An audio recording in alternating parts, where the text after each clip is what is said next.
Avi Yemini, thank you for joining in on CNN News 18. Now that Tommy Robinson faces 9 months in solitary confinement in one of UK's most dangerous prisons, how do you weigh in on this punishment? Is this a massive blow to press freedom? Absolutely. I don't think you could take it any other way. You also got to take it in, you got to unpack it in the context of what's been happening in Britain over the last few months. Think about it. There have been, um, violent criminals who have gotten off without even seeing a day in jail. And here you have a journalist and activist who has been jailed for 18 months, going to serve at least 9, for essentially publishing something that the court says he's not allowed to publish at any time. And in what world, in what democracy is that okay, that the judicial system can decide what piece of journalism is legitimate or not? Anybody can watch the documentary. In fact, everybody can go watch it now. It's still pinned on his X account, and you can make up your own mind as to what you're viewing. The idea that a judge can walk in and jail the journalist because they deem it to be whatever, then it's just outrageous. Avi, is it not odd that Tommy is being held in Belmarsh, a prison for murderers, this when he was not even convicted of a crime, in fact, is being held for civil contempt? The whole story is odd. If you look at the judicial system in Britain at the moment, again, over the last for the last 6 years, when it comes to Tommy Robinson, and you see the two-tier policing and how the system, they seem to throw the book at any dissent from one side of politics, but then they excuse everything else. The example that you get, that comes to mind now is you saw the protests over the last few months when there was protests sparked across the country, and they were jailing people for posting, support of the protests or encouraging people to go to the protest online. They were jailing them. In fact, one of those that was standing apparently at one of the protests, but one of the people jailed, he served a harsh sentence, was thrown in jail and unfortunately took his own life in jail. There's been several stories coming out of the UK where they're being put into high Islamic population jails, and these protesters that are at least perceived as anti-Islamic, they've been bashed in jail. And some of the and then at the same time, when you saw the mobs of the violent Islamo-fascist mobs, including those that claim to be standing against Israel and pro-Palestinian, that are marching the streets in Britain with bats, targeting it, none of them have gone to jail for any sort of real serious crime. If you weigh it up compared to what Tommy Robinson is being jailed for, it's absolutely odd. In fact, it's worse than odd. It's outrageous to think that an Indigenous, man from the United Kingdom is being treated like this, and then people that have come in from other countries are given a free pass to commit so much worse of any sort of offence. When you look at it as, anyone that's not biased about it, if you compare the crimes, one is frightening. The other seems like, as a citizen, I would like to be able to see any sort of story from any journalist, even if I disagree with them. During the trial, prosecutors accused Robinson of putting himself beyond the reach of authorities after Tommy left the UK a day before he was last due in court on the same charges in July. Is that also a reason why Tommy Robinson has been punished so severely?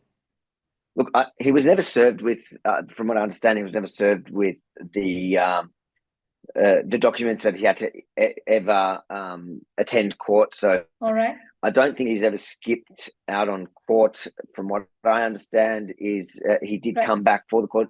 I know Tommy, I've known Tommy for many years, and I know he's been mostly living outside of the UK, often for safety reasons.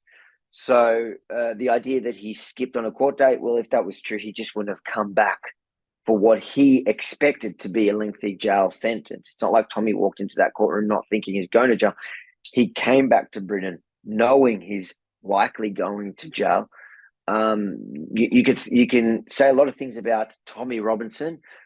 One that you cannot say is he's certainly not a coward, and he went there to face the music, and I don't think it's going to do the state any good. I think people around the world are waking up to what's happening to Tommy Robinson, and yes, he's going to serve these 9 months in jail, and it's going to be excruciating for him psychologically. Imagine being locked up in a room for 24 hours, almost 20, maybe 23 hours or 23 and a half hours a day for 9 months. The alternative is that he's put in general population and he's going to get murdered. So after 9 months, though, he's going to come out of it. And I know Tommy, as tough it's going to be and as hard it's going to be at the end of it, he'll come out and suddenly he's going to have triple the platform he had before. And the question is what they're going to do next to try stop him. Avi, Tommy's arrest in Canada happened at a time when India has downgraded its diplomatic ties with Canada, also over its inaction over the Khalistan threat. For a Trudeau government that is doing nothing to control Sikh separatism and India's extradition requests for gangsters that are sitting in Canada from Punjab, all running rampant on Canadian soil, how do you assess Tommy Robinson's arrest on grounds of a suspected immigration offense? I know you'll say that these are two different issues, but you've seen how the Canadian government chooses to, remain a mute spectator to the Khalistan separatist movement. But here, they're not even paying heed to India's extradition requests. But here they've arrested Tommy Robinson on grounds of a suspected immigration offense. Does this not speak of double standards? Look, I don't know the intricate details of the Khalistan and the Indian conflict, neither in Canada or actually in India. But it doesn't surprise me that there is a double standard when it comes to what is perceived as, when Western governments perceive something as politically correct, and one is, they have to tread on eggshells. So there's always a double standard, whether it comes to Indians or Pakistanis or people from the Middle East.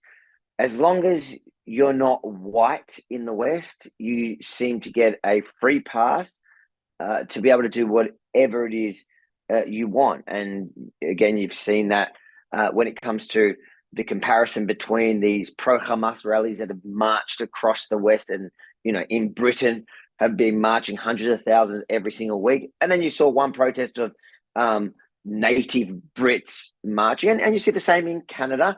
The same thing happens. You see the pro-Hamas guys can march, intimidate, threaten, turn violent, and get away with it. And then you'll have peaceful protests and people encouraging peaceful protests, and then one person will do something half as bad as anything the other side has done, but they will cop 10 times. The law will come down on them 10 times harder than one of the pro-Hamas. And I'm sure the same thing could be with the case that you've just given, the example that you've just given. I'm sure that it's the same case. The Canadian government just will not have the political will behind them. The current government doesn't have the political will to stand up to whichever criminals from wherever, unless they're white. Lastly, Avi, I'm sure many would want to know now what will happen to Tommy Robinson's movement and the EDL. Well, the EDL has not existed for many, many years, so I don't think anything's going to happen to that movement. But Tommy's movement, I think just look at his Twitter account or his X or whatever you want to call it nowadays, and you can see that movement is not going anywhere. You saw the rally over the weekend where he was already in jail was massive. Tens of thousands of people marching on the streets, and it was peaceful because, Tommy and the people that he left in charge of running his operation while he's in jail were telling people only come and join us if you're being peaceful. And I think that's going to grow over the 9 months. I don't think Tommy's going anywhere in the long term. They've silenced him for a short term, but even from within jail, I still think we're going to hear from Tommy Robinson through through his spokespeople on his very large platforms now, thanks to Elon Musk.